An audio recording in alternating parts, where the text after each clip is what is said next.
Hi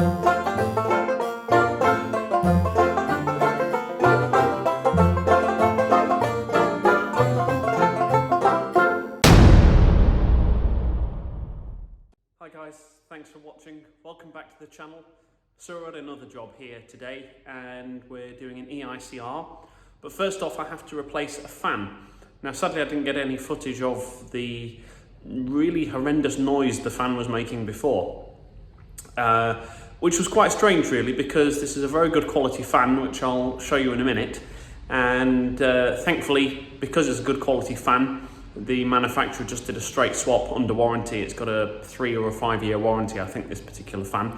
So we're just doing a straight swap. So I'll show you that and then we'll get into the EICR. It's a job I've been to a couple of times. I changed the fuse board here, again, which I'll show you in a minute, about 18 months ago, nearly 2 years ago now. So it should be a relatively straightforward EICR. In fact, I will give you a tour of the flat. Sort of London type flat. It's front door here. There's the bathroom with said fan, which I'm going to change. It's there. So you walk left from your door into a big, nice lounge, really high ceilings. Now, you will notice that, but I mean, yes, you could mark it down as a C2, but in reality, I'm thinking it's more of a C3, if codable at all, in fairness, because that is really quite high up. So, I mean, look, there's the size of the door frame to sort of give you an impression. And then it's pretty much another door frame again to get to the ceiling. These are very high ceilings. Anyway, so you've got your lounge. Through into a tiny but functional kitchen. Through into your one and only bedroom. Bit of a view out to the garden. Nice size room this, not too bad. And then up these stairs and then you're back at the front door.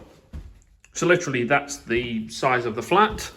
Here's the fuse board I installed not that long ago. February of 2019. And there you go. 5 circuits, Wilex RCBO board, so pretty much straightforward, so shouldn't be anything too bad in this. And there we go. So as I say, got to sort this fan out first, so that is job number 1. It's a box. It's from a company called Airflow. Let's say it's a very good quality fan. This must have just been sort of a slight fault with it or something. For those that want to know, it's an Airflow room vent model 07. So you get all of that lot with it. You get a nice cover with it as well. But all I actually need is just the innards. So just the guts of it, just that bit there. I already have the wiring bit from the other one that I took out, so I can just remove that. Don't need that. And one screw there, one screw there, holds it all in to place. Pull that off, and the front is held in by 2 screws just there, and that literally is it. That's all there is to this fan. So I got my screwdrivers, whip this out, and then you can see how it'll go and sit in to the existing setup. Here's the existing fan, wiring, and right down there, I think it just goes straight out to an air brick. That's basically it. So that screw there, connect that in, and then screw the front cover on, and then that's it. Bob's your uncle, as they say. So here is the fan working, all in position, green light indicates, and There we go. It says the Airflow Room Vent Model 07. I'll put a link in the description below. So what I'd like to do first is write out my test results worksheet and just populate it with the circuit designation and how many circuits there are, and just the basic bits, rating, BSEN numbers, short circuit current, operating current, those sort of things. Just make it easy. Where I will need to do end-to-end for a ring final circuit, and obviously the line straight through is that I don't need to do it on them, and so that just makes it easy for me as I go through. I just made this template up really myself, based off of something else that I saw, just an easy Excel spreadsheet idea, and just makes it nice, easy and straightforward that way. So yeah, that's pretty much about it. So we'll crack on with getting our visual inspections done as part of the EICR, and then we'll get into the testing. With safe isolation now carried out, then we can begin to test our circuit. So we've taken out the 2 lives, neutrals and CPCs from the ring. We've done our end-to-end test and got a good reading, but we've got a very low reading on our insulation resistance test. So we're going to investigate why. Now, I do have my assumptions as to possibly why that might be. There's a socket over there behind the wardrobe that I've moved out of the way, where the wall is damp. So there could be potentially some issues there.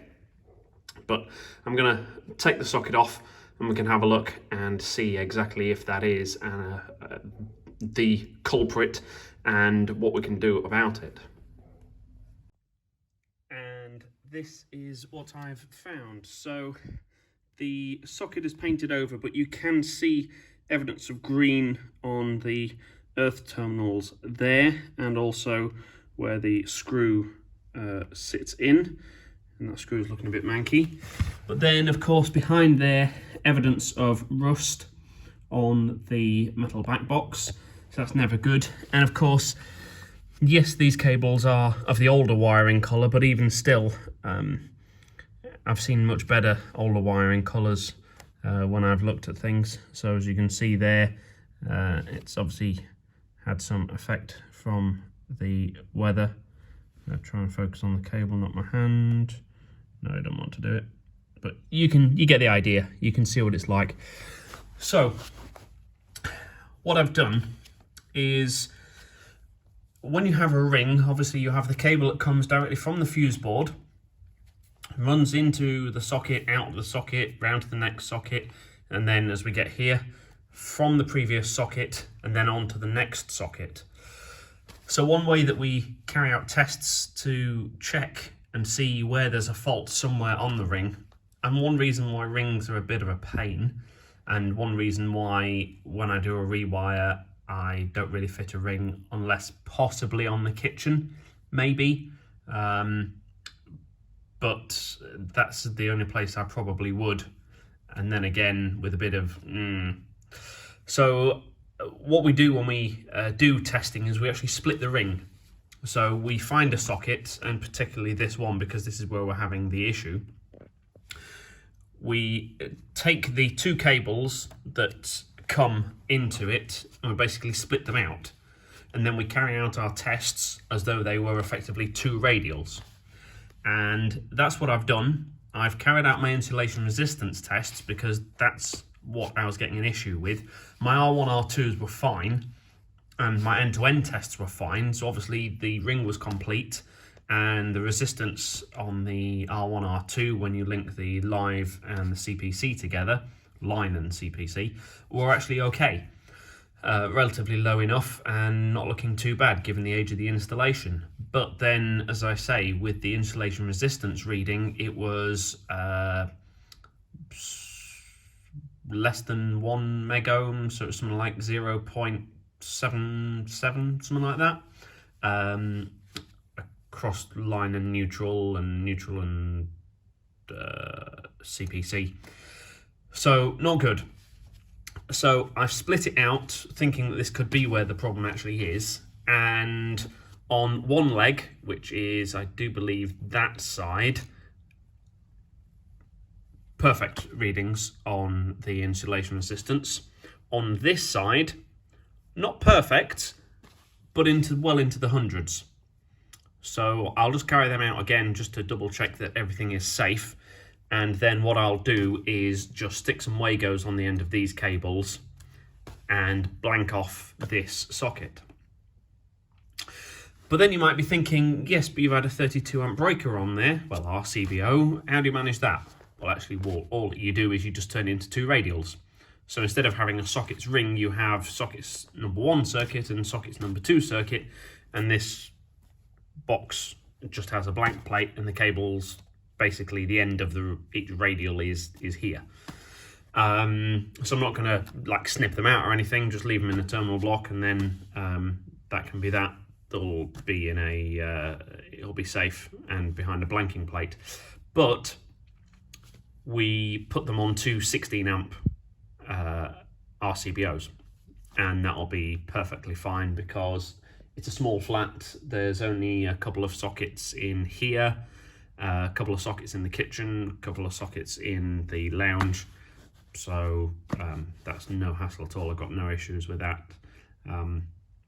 I mean, effectively could put the entire flat on just one 20 amp breaker, and unless you're plugging in something heavy, then you wouldn't really have an issue. But that's just for the sockets. Obviously, other things such as the oven is on its own, obviously the lights are on their own, and the central heating is on its own. So it's really only a sparker and whatever you tend to plug in, and things are energy efficient nowadays that it doesn't necessarily pull the electricity in the same way that it used to. And of course, rings are really a thing of the past. But there you go, so that's what we're going to do. I'll take my readings again and just make sure that everything is a-okay before I proceed and tidy this up. So here's our setup, what we've got between CPC and line, and we will test. Greater than 2000 megohms. Test between CPC and neutral.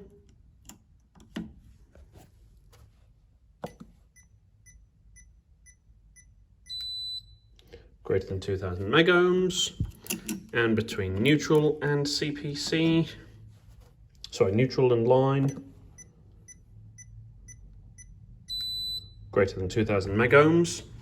Now let's test the other circuit. Line and CPC.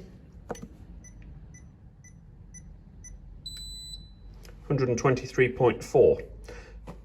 Perfectly acceptable for this age of installation. Of course, the boundary mark is 1 megohm, but if I was getting that on a brand new installation, I'd be concerned. With an installation this age, I'm not. Let's go across between neutral and CPC.